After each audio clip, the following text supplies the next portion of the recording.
Lower دیر کرمپارا چنار میں شیعہ سنی فسادات اور قتل و غارت کے خلاف ANP لوئر دیر نے صوبائی صدر میاں افتخار حسین کی کال پر تیمرگرہ پریس کلب کے سامنے احتجاجی مظاہرہ۔ مرکزی اور صوبائی حکومتوں پر تنقید۔ ایک سازش کے تحت پختونخوا کو قتل گاہ میں تبدیل کیا گیا۔ خیبر پختونخوا میں آگ و خون کا کھیل جاری ہے، جبکہ وزیر اعلیٰ علی امین گنڈا پور لشکر لے کر اسلام آباد پر چڑھائی کر رہا ہے۔ صوبائی حکومت نے پختونوں کو بے یار و مددگار چھوڑ دیا ہے۔ وزیر اعلیٰ مستعفی ہو جائیں، ان خیالات کا اظہار ANP لوئر دیر کے صدر حاجی بہادر خان، سینئر نائب صدر ملک سجاد یوسف زئی اور دیگر نے تیمرگرہ پریس کلب کے سامنے احتجاجی مظاہرہ سے خطاب کرتے ہوئے کیا۔ انہوں نے کرم کے واقعات پر تشویش کا اظہار کرتے ہوئے سنی شیعہ فسادات کی مذمت کی اور کہا کہ ایک سازش کے تحت پختونوں کا خون بہایا جا رہا ہے۔ انہوں نے کہا کہ ڈالرز کے لیے بے گناہ پختونوں کا خون بہانا بند کیا جائے۔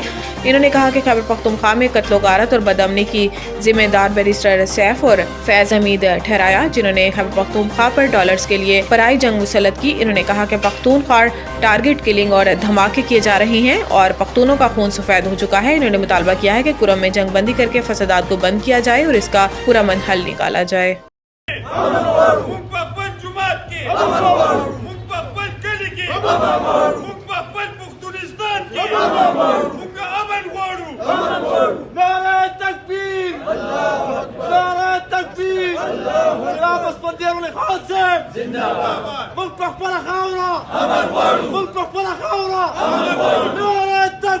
اللہ اکبر۔